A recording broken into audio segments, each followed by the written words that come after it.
do Salmo, capítulo 90.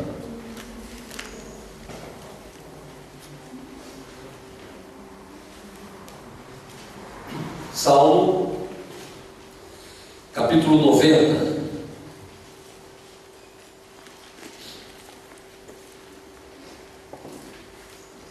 Antes de ler o Salmo, eu vou fazer uma pergunta para você. Você está aprendendo? Pense nisso, porque todo sermão tem a ver com essa pergunta. Inclusive o título do sermão é este: estamos aprendendo?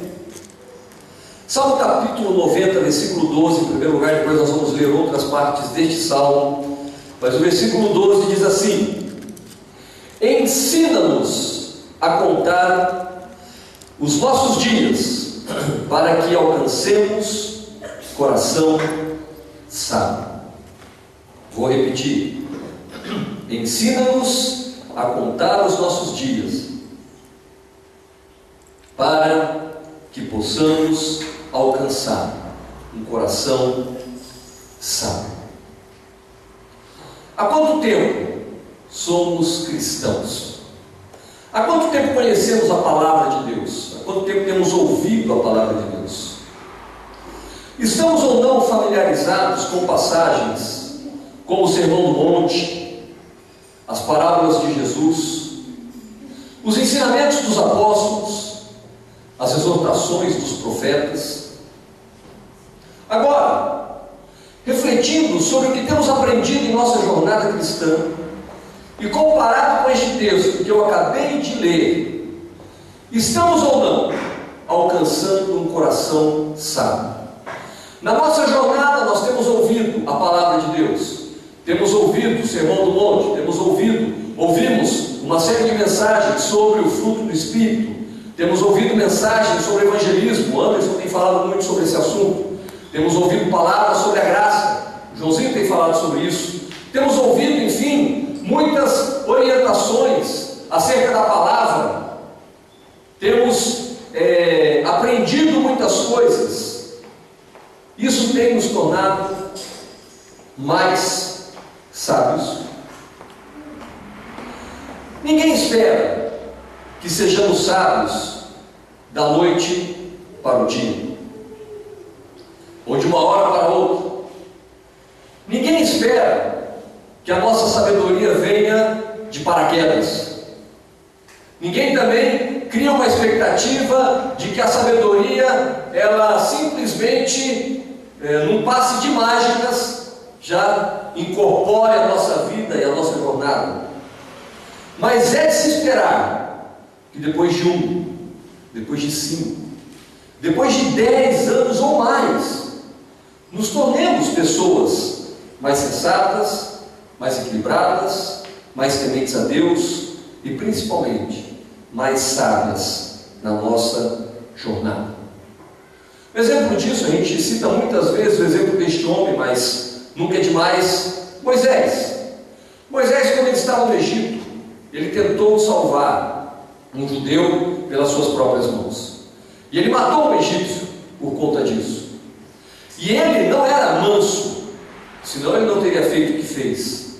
Ele tinha todas as instruções do Egito.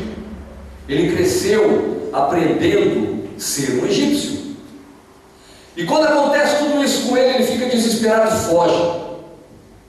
E quando ele foge, ele se torna um pastor de ovelhas. Ele começa a cuidar, ele se casa e começa a cuidar do rebanho do seu sogro, Jetro. E durante esses 40 anos, Moisés se torna uma pessoa mansa. Ele aprende, ele evolui, ele cria raízes na sua terra, ele aprende a lidar com a sua família, ele se torna uma pessoa tranquila. E depois de 40 anos, Deus chama ele novamente. De tão escolado que ele estava com o passado, de tamanho aprendizado que ele teve com o passado, ele não queria voltar. Ele não queria voltar diante do convite que Deus havia feito para ele. Tanto que o convite se tornou uma imposição. Primeiro Deus convida, depois ele fala: bom, você não vai por convite, então você vai porque eu estou mandando você ir, ponto final. E Moisés acaba indo, e sem levantar a mão de maneira agressiva, sem pegar em armas, sem agir como ele agiu da primeira vez, ele liberta aproximadamente 2 milhões de pessoas das mãos de Faraó. Podemos afirmar então que esses 40 anos fizeram com que Moisés aprendesse. Esses 40 anos tornaram Moisés um homem sábio. Ele cumpriu o seu propósito, cumpriu a sua trajetória e cumpriu aquilo que Deus havia ordenado a ele. E nós? Nós temos aprendido, temos adquirido um coração sábio, temos contado os nossos dias. A ideia de contar os nossos dias é observar as coisas que nós fazemos, é estar atentos para as situações da nossa vida, para que tiremos lições delas e nos tornemos pessoas mais sábias, e adquirimos um coração mais sábio. É este o propósito de Deus, é essa a direção, é essa a instrução que o salmista está dizendo. E mesmo dentro deste salmo, nós vamos fazer uma avaliação de algumas áreas da nossa vida, para respondermos essa questão, se realmente temos nos tornado pessoas mais sábias com o passar do tempo. E a primeira avaliação que nós precisamos ter é a avaliação do pecado. Olha só o versículo 8. Diante de ti, tudo Salmo 90, tá? Diante de ti puseste as nossas iniquidades, e sob a luz do teu rosto os nossos pecados ocultos. Diante de ti puseste as nossas iniquidades, e sob a luz do teu rosto os nossos pecados ocultos. Uma outra pergunta: temos pecado hoje como pecávamos há anos atrás? Como temos encarado o pecado hoje? Quando nós nos convertemos, nós encarávamos o pecado de uma forma. Nós não queríamos fazer muitas vezes, mas fazíamos. Cometíamos erros absurdos, pecados assim, escandalosos, mas o tempo vai passando. E o Espírito de Deus vai tomando conta das nossas vidas. Então, a prática do pecado tem que se tornar cada vez mais rara na vida do cristão. Tem que se tornar cada vez mais escassa na vida do cristão. Porque se temos pecado hoje, na mesma intensidade que pecávamos quando nos convertemos, nós temos um problema. Aliás, muitas vezes, a mudança que se dá na vida do cristão é uma mudança apenas exterior. Por isso nós vemos tantos escândalos dentro das igrejas. Porque os cristãos, eles se convertem externamente, de fachada, mas por dentro continuam, como a palavra de Deus diz, como sepulcros caiados. Ou seja, o pecado que era notório, agora se torna, como o salmista diz, pecado oculto. Então ninguém mais vê o meu pecado, eu continuo pecando, eu continuo fazendo as mesmas coisas, só que agora eu tomo cuidado para que ninguém descubra o meu pecado. Eu tomo cuidado para não expor o meu pecado. Por isso o texto fala dos pecados ocultos. Nós precisamos deixar de pecar às claras, mas precisamos também deixar de pecar no escuro das trevas. Nós precisamos abrir mão do pecado, mesmo quando ninguém está olhando, mesmo quando ninguém está vigiando, mesmo quando isso está rodeando somente a nossa mente, porque isso é adquirir um coração sábio, isso é ser transformado, isso é ter um caráter transformado, um caráter mudado. O pecado não mais dominar as nossas vidas, o pecado não mais atormentar a nossa jornada, o pecado não mais fazer parte da nossa jornada diária. Nós não podemos nos sentir confortáveis com o pecado, nós não podemos compactuar com ele. Pelo contrário, quando nos convertermos, uma das grandes marcas do cristão tem que ser a ojeriza, o nojo do pecado, porque todas as vezes que pecamos, estamos atingindo diretamente o coração de Jesus, e o decepcionando, e o frustrando, e o entristecendo. E eu não estou aqui falando de pecadores. Todo pecado, todo e qualquer pecado entristece o coração do Pai. Quando nos convertemos, precisamos ser como a mulher adúltera. Quando Jesus diz para ela, ao ser pega em flagrante: vai e não peques mais, eu te perdoei, eles não te condenaram, eu também não te condeno, vá e não peques mais. Mude a sua maneira de agir, mude o seu comportamento, a sua postura. E de fato essa mulher mudou o seu comportamento, e de fato ela se tornou uma discípula de Jesus.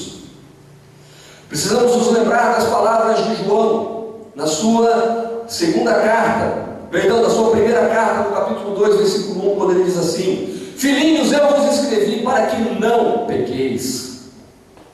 E existe sim uma segunda parte deste versículo, dizendo: mas se pecardes.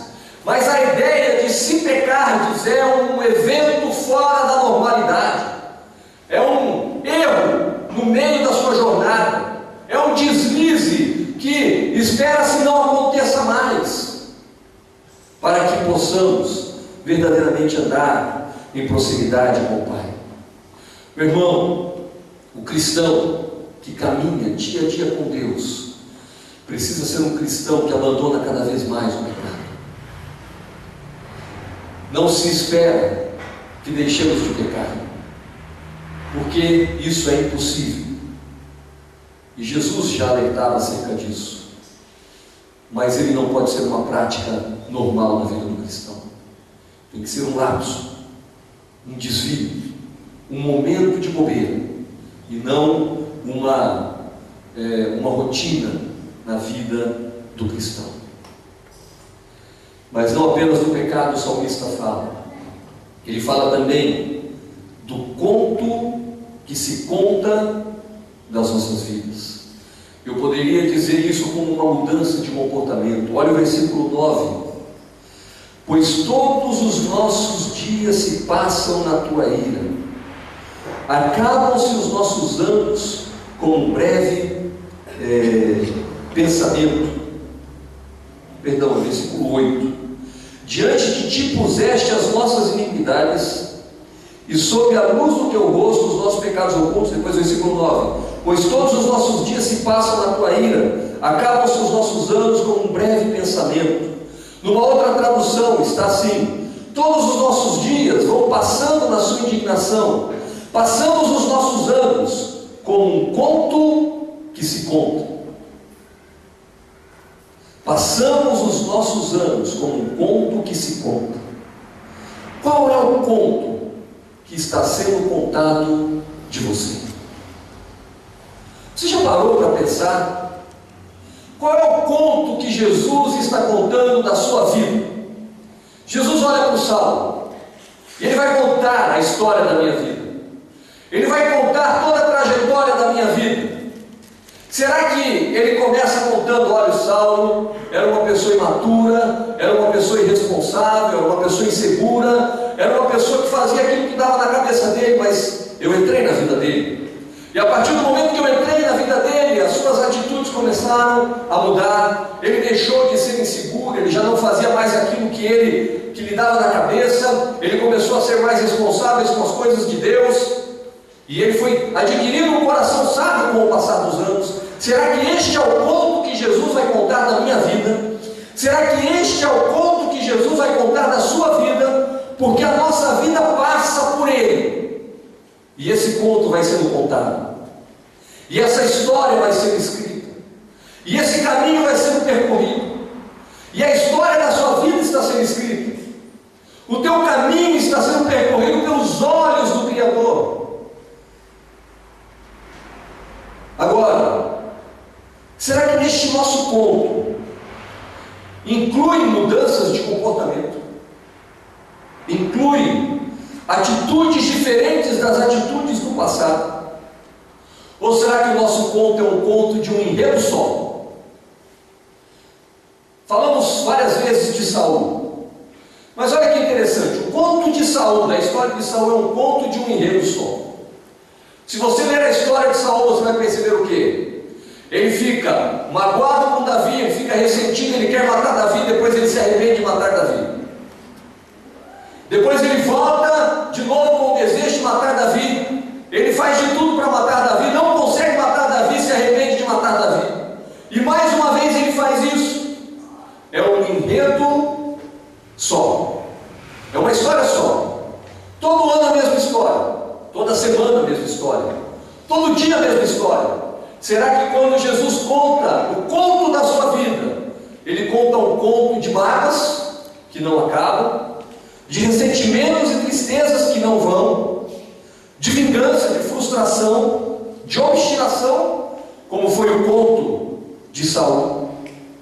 Outro conto triste é o conto de Judas. Judas caminhou com Jesus, teve a oportunidade de ouro da sua vida, de ser um discípulo de Jesus e fazer história, como os outros discípulos fizeram. Mas a história que ele fez foi a história de um traidor. Foi a história de alguém que só visava o lucro, só visava o que ele poderia ganhar em estar junto com Jesus.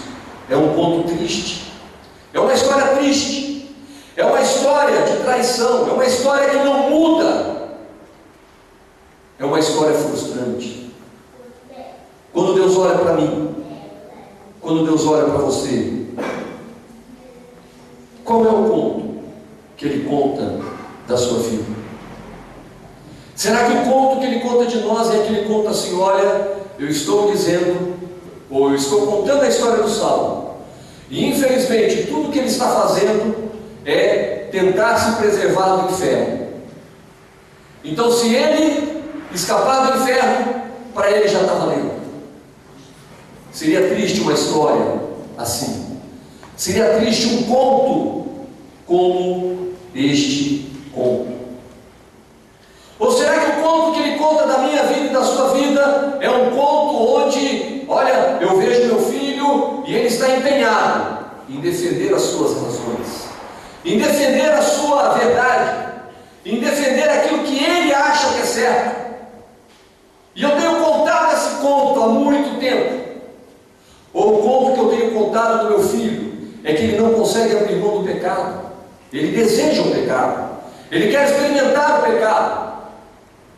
Qual é o conto que se conta da nossa vida?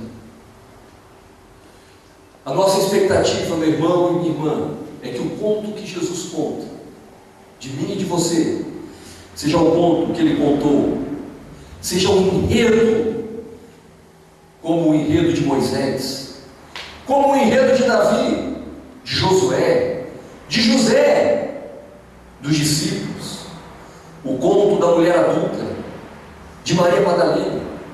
Era um conto que começou no desprezo, na morte, na vingança, no pecado, na humilhação. É um conto que se contou no desprezo, mas que é um conto que terminou com a glorificação, com a exaltação, com o reconhecimento, com a provisão, com o milagre.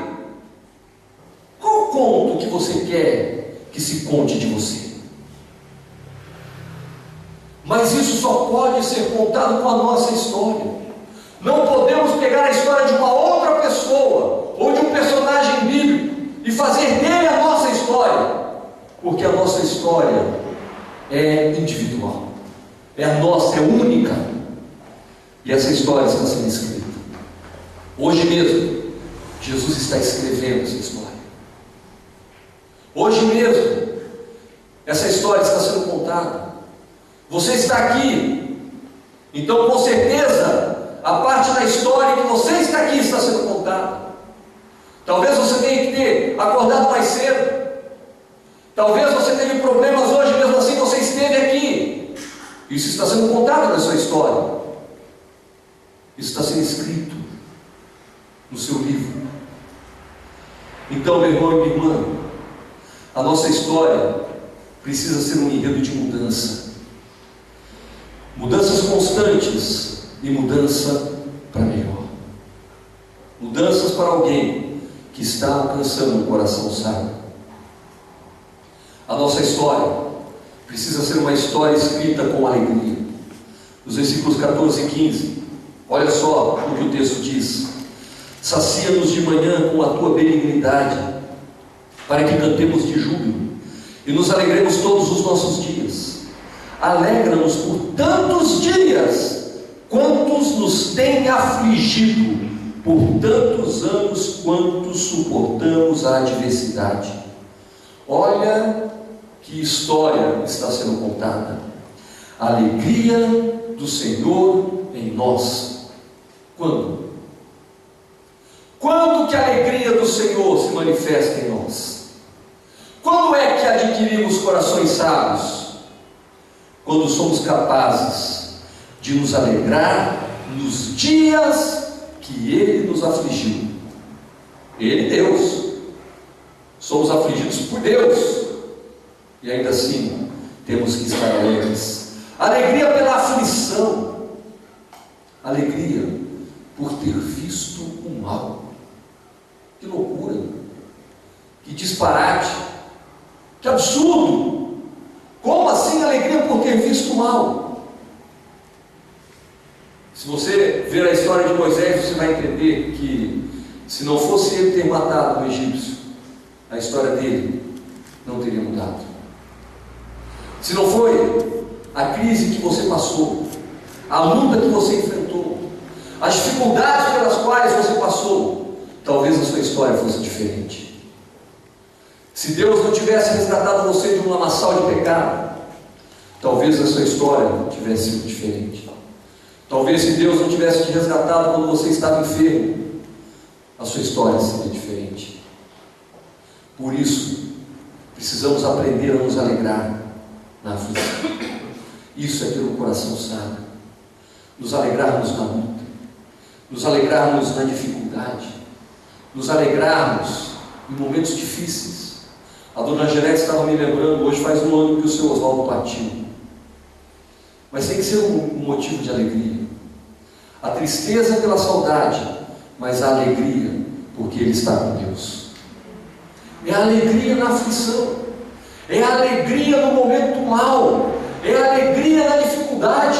Essa é a alegria que o Senhor nos ensina a ter. É essa a alegria de um coração sábio, de um coração que aprendeu, de um coração que foi contando dia a dia, até adquirir um coração sábio, até adquirir um coração amadurecido. Se você ler o início do Salmo, desse Salmo que nós estamos lendo, você vai perceber por que ele consegue se alegrar, mesmo na aflição. Tu tens sido o nosso refúgio de geração em geração. Antes que se formassem a terra e o mundo, Tu és Deus. Se alegrar no dia mau, se alegrar no dia da aflição, é entender a soberania de Deus, é compreender que Deus é soberano, é compreender que Ele tem o controle de tudo e de todos, é compreender que absolutamente nada acontece sem que Ele tenha a ciência do que está acontecendo, é entender que Deus tem o comando de todas as coisas, não cai um fio de cabelo da nossa cabeça, uma folha de árvore, sem que Deus esteja ciente. E por essa razão, podemos nos alegrar na tristeza, podemos nos alegrar na dor, podemos nos alegrar no dia da aflição. E meu irmão e minha irmã, é até compreensível que um novo convertido não compreenda plenamente isso. É até compreensível que uma pessoa que está começando a caminhar com Deus não consiga compreender que nós temos que se alegrar em toda e qualquer situação, como Paulo diz. Mas à medida que os anos vão passando e a nossa fé vai sendo amadurecida e nós vamos crescendo, começa a se tornar algo meio que inadmissível nós não nos alegrarmos em toda e qualquer circunstância, porque sabemos o Deus que nós servimos. Quantos milagres Deus já fez na sua vida? Quantos livramentos Ele já proporcionou para você? Quanta provisão Ele já estabeleceu sobre a sua vida? Quantas coisas extraordinárias Ele fez através de você e na sua vida? E ainda assim temos dificuldade de nos alegrar na luta. nos alegrar na dor, nos alegrar nos momentos difíceis, porque temos dificuldade de nos lembrar de que os momentos de dor são momentos que nos ensinam. Nós precisamos entender que quando caminhamos com Deus, nós nos alegramos como Paulo se alegrou quando estava preso. Ele estava preso, o que ele fazia quando estava preso? Ele cantava, ele louvava a Deus. Os mártires do cristianismo na Roma, do imperador, ou dos imperadores que oprimiam os cristãos, eles entravam no Coliseu para serem devorados pelos leões, cantando, louvando a Deus, engrandecendo o nome do seu Criador.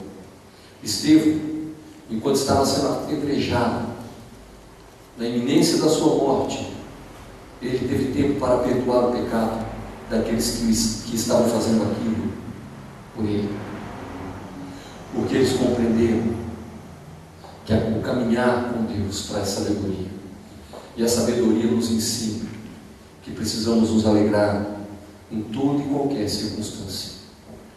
Mas há mais uma razão pela qual nós devemos adquirir um coração sábio. No versículo 16 e 17, o Salmo 90 diz assim: aos teus servos apareça a tua obra e a tua glória sobre seus filhos, e seja sobre nós a formosura do Senhor nosso Deus, e confirma sobre nós a obra das suas mãos. Sim, confirma a obra de nossas mãos. Olha só, seja sobre nós a formosura do Senhor. O testemunho através das nossas vidas talvez seja a marca registrada de um coração sábio. É difícil você chegar e admitir, reconhecer assim, não, eu tenho um coração sábio. Talvez aqui ninguém tivesse coragem de fazer isso. A gente não tem tanta pretensão de achar que adquirimos a sabedoria de que precisamos. E, na verdade, essa sabedoria, ela se acrescenta nas nossas vidas dia após dia. Mas sabe qual é o termômetro para sabermos que temos adquirido um coração sábio? É a formosura de Jesus manifesta nas nossas vidas.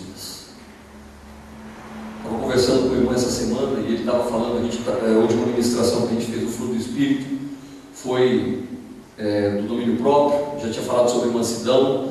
Ele falou que essa semana ele teve uma discussão no trânsito e quase saiu um tapa com o outro, né? E ele se lembrava o tempo todo, ele fazendo e se lembrando, não posso. Até que ele se acalmou, não sei até que ponto foi, o estresse dele, mas ele se acalmou, porque ele sabia que ele não podia dar um mau testemunho. Ele sabia que ele não podia agir dessa maneira, porque com toda certeza, toda a possibilidade da formosura de Deus se manifestar na vida dele cairia por terra.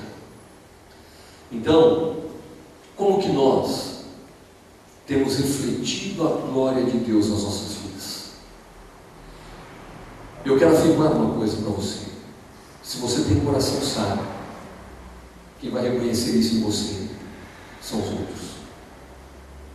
Se você tem um coração sábio, quem vai identificar isso em você são os outros. Sabe quem vai identificar isso em você? Os seus filhos, a sua esposa, o seu marido, as pessoas que estão próximas de você, mas também o seu vizinho, também o gerente do seu banco, com quem você tem um relacionamento profissional, as pessoas com quem você convive de uma maneira meio que esporádica.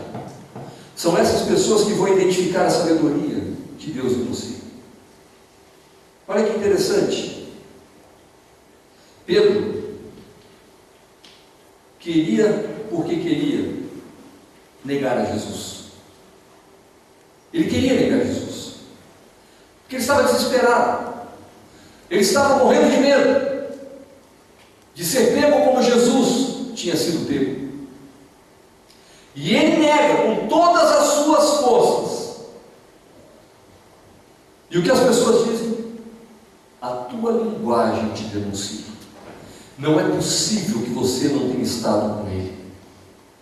O seu modo de falar, o seu comportamento te denuncia. E é interessante que muitas vezes nós fazemos exatamente o contrário, né? Nós ficamos insistindo: não, eu sou sim cristão, eu sou sábio, não, eu tenho servido a Deus esses anos todos. E aparece a pessoa insiste em dizer assim: mas as suas atitudes confirmam, o seu comportamento confirma que você não tem estado com Jesus. Não é possível que você tenha estado com Jesus fazendo o que você faz, agindo como você age, falando como você fala, guardando mágoa como você guarda. Não é possível. Que triste. Mas infelizmente, muitas vezes é assim que acontece. Olha só, quando os discípulos pregam em Jerusalém, Atos capítulo 5, versículo 28, os oficiais chegam para eles e dizem assim: falamos, insistimos, imploramos, para que vocês não falem neste nome. No entanto, Jerusalém está cheio dessa doutrina. E por que isso? Porque quando você adquire um coração sábio, você prega a palavra, você testemunha a palavra, você vive a palavra, você é transformado pela palavra. A palavra muda a sua maneira de agir, a sua maneira de pensar, a sua maneira de falar, e você adquire um coração sábio. Paulo, em 1 Coríntios capítulo 3, versículo 11, diz assim: quando eu era menino, falava como menino, sentia como menino, discorria como menino, mas logo que cheguei a ser homem, acabei com as coisas de menino.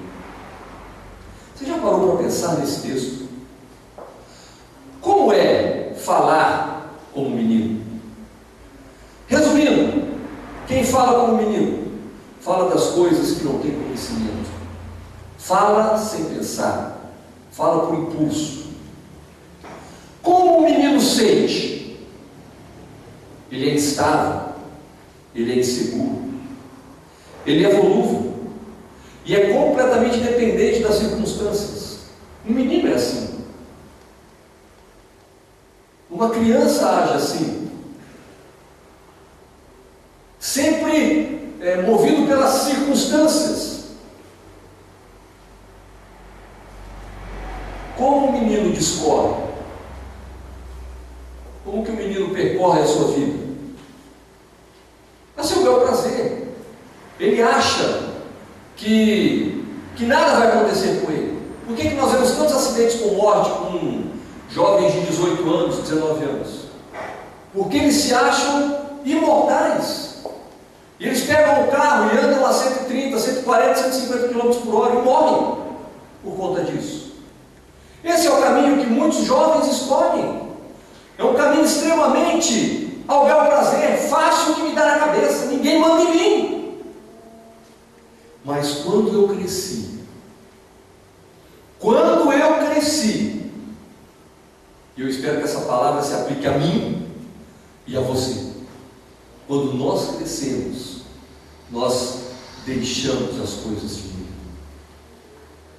deixamos de falar de maneira inconsequente, deixamos de ter um coração instável, deixamos de agir e pensar e fazer ao nosso bel prazer, porque começamos a agir como pessoas maturas.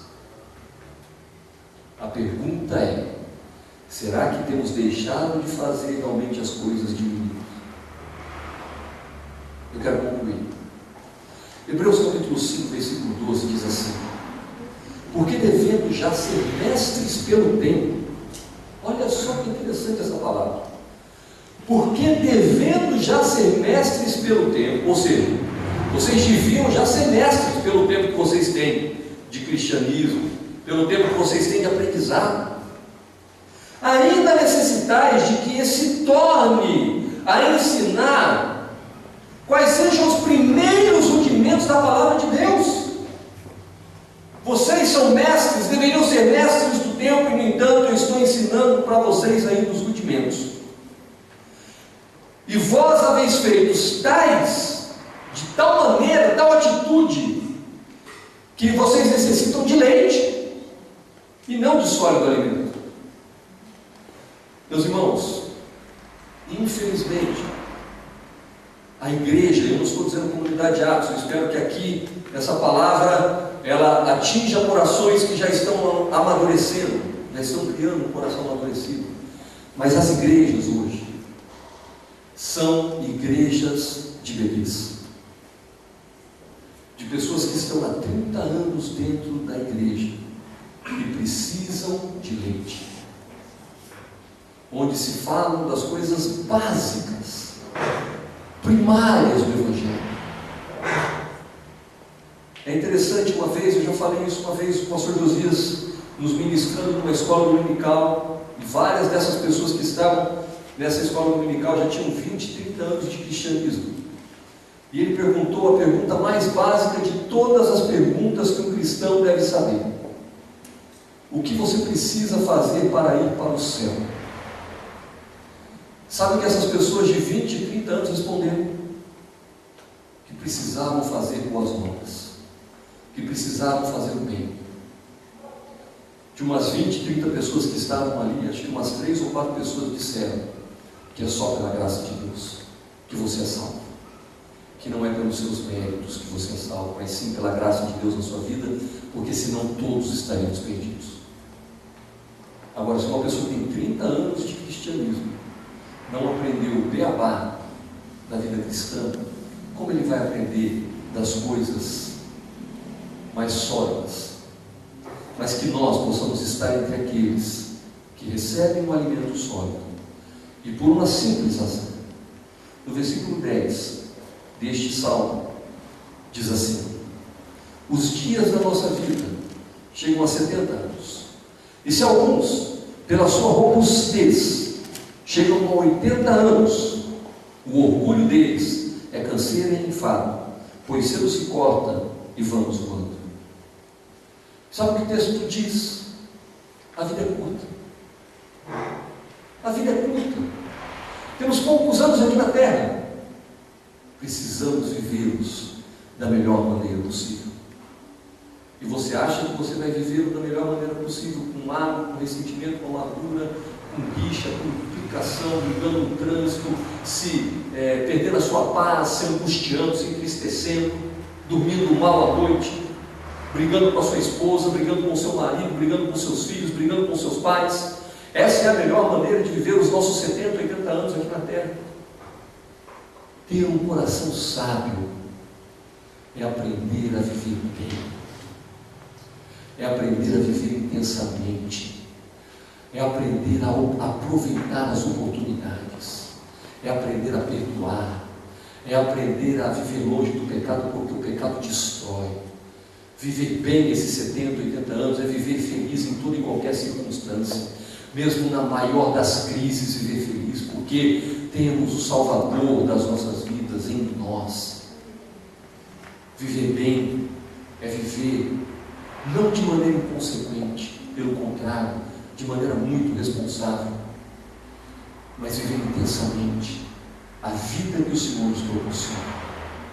Se estes são os anos que o Senhor nos proporciona na terra, que possamos vivê-los da melhor maneira possível, e assim vamos adquirir um coração sábio.